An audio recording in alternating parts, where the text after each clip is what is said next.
story comes out that Dylan Larkin has shared with the Wings a 3-team list that I feel like every American All-Star player has their like no trade would have their 3 teams. Actually, no, fair at least 2 of the 3, but Florida. Is Edmonton one of them? Yeah, not anymore. Well, now that Babs is maybe getting hired, I'm sure he put Edmonton on the list. But Florida, Vegas, and actually Minnesota. And when you look at the Stars, though, a lot of these teams are littered with, American players who won gold medals. So, what are your thoughts on those 3 teams and giving a list like that when you have a no movement clause? You've asked out. And one thing that really popped up in our YouTube chat from the last episode, a few people said, players should have their no trade clauses removed if they ask out. So I'm curious what you make of that list and, well played or not. Wow, it's comical, right? Absolutely comical to go in there and say these 3 teams, that's it. Man, oh man! Like you're putting yourself in a position where you're showing up day 1 at training camp. Like that's the reality. Like because Stevie's gonna say, "Listen, this isn't gonna happen." That's a good point. You can only go to 3 places, so you're gonna feel the brunt of training camp day 1 with that C on your jersey, having everyone know that you want out. Because you can't do business that way. The Detroit Red Wings missing the playoffs 10 years in a row. Steve Yzerman getting smoked on our YouTube channel, on our Instagram channel by half or 20% of the people saying he's mismanaged everything. Well, what do you think it's going to look like if he only deals with 3 teams for Dylan Larkin? You're going to get a 3rd round pick and a prospect that's 10th in the pipeline for that at that point. So fascinating. Just another part of the story that for me really doesn't look great on the player when you go in there and have that leak out as well, that it's only 3 teams and it's only those 3 teams of all things too. I mean, it's the most obvious thing in the world. So, and then to jump in lastly, that idea of the no move clause being revoked or being changed if you ask for a trade is interesting. I don't know how you legally put it in a contract. Like there's probably, because you could get around by saying I want to trade, or like, do you have to formally write I want to trade on a piece of paper? Like, I don't know how that works, but that does make sense from a 500-foot view. I just don't know how you would do it logistically. But when I saw that, I was like, yeah, that actually probably should be the case. You would think that the guy getting traded or wanting to be traded would have common sense with that, but obviously that's not the case in the NHL anymore. I'll be honest, I've been a little occupied with my Babs blowing up on my phone, so I haven't seen a whole lot about this. What a break for Dylan Larkin then here, Commie. You know what? This came up, we were watching the game last night with somebody who knows Steve, and I would say, the list is laughable. Yeah, we all want to go to those teams right now.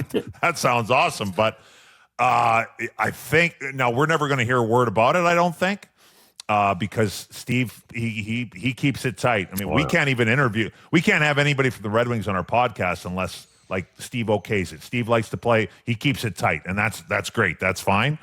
I think behind closed doors, this has potential to get ugly. Oh yeah, if easy. Like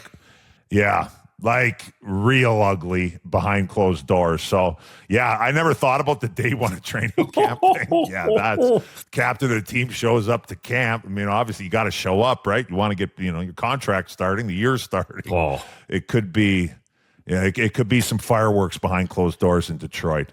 You've seen examples of this though, where management gets handcuffed. Steve Yzerman, this is a different personality, but I remember when Ryan Kessler wanted out of Vancouver. He basically gave them the option with his no trade. He gave the option of, I want Anaheim or Chicago, right? So you're already now trying to make a move with one hand tied behind your back as a manager. That didn't play out very well at all. But I feel like Steve Yzerman's going to handle this much differently and willing to dig in if need be. So, yeah, this is fascinating. Training camp, I would not be surprised at all. Oh, man. Gosh. Okay, let me hit a couple of ones quickly here. Razor, these are more for you, but Kami, I also want to get your perspective on another one here. Number 1, Razor, The goalie change in the middle of the Stanley Cup final. As we record this, there's a lot of moving parts. This series has been fantastic, but Freddie Anderson out after going 15 straight might have been in contention for the Conn Smythe and like completely out. Yeah, well, the healthy scratch thing's crazy. Now, is it a reset possibly? Well, yeah, no, and Rod said it, and you know they're still leaning into the fact that we could see Freddie again in the series. I don't understand how that could happen, but I had my concerns about it going in. Yep. I did. I knew the record, of course, and you brought up Dryden and Cheevers and Freddie Anderson, and I wasn't ready to lean into that in any way whatsoever. And I watching game one, I would have made the move after game one, guys. I really would have. And I text some people.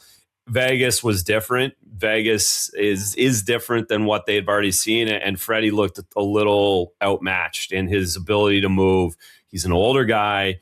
He plays a certain way. When everything's easy in front of him, he's very good. He's not going to give up a soft goal for you. He's going to play the puck well. He manages a game extremely well at his age. But Vegas was cooking. And you could see he was a little bit in trouble, and that's happened. And now you got Bussy in there.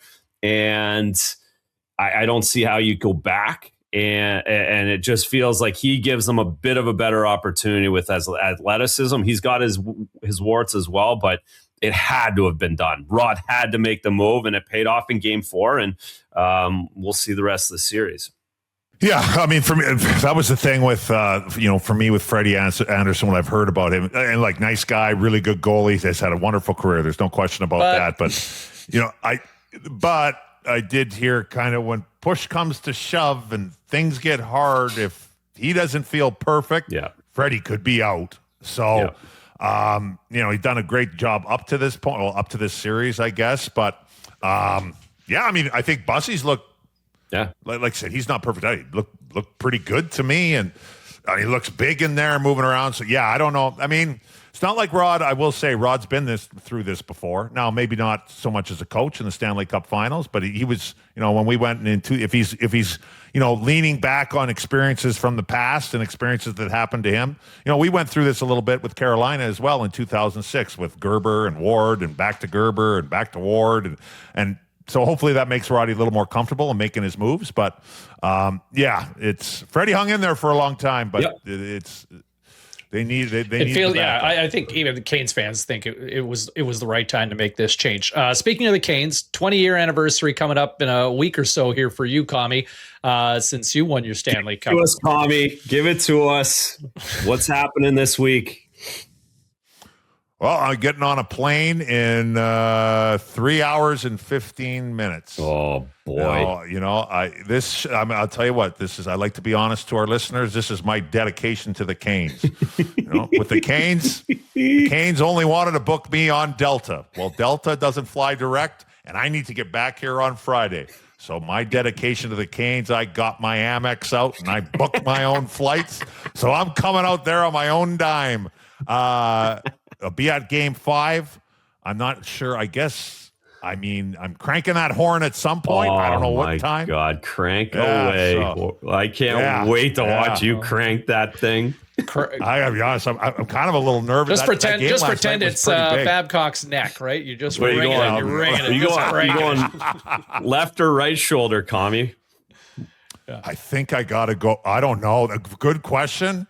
My right shoulder ain't great. I got to be honest. I don't know. Probably, I guess when push comes to shove, I'll go with the right. Now we record. Now this episode is probably dropping after game 5. Yeah. Or you're watching after. So yes, you're watching this. So we'll get the full blow-by-blow. We'll get the behind-the-scenes stories coming up for game 5 on this one.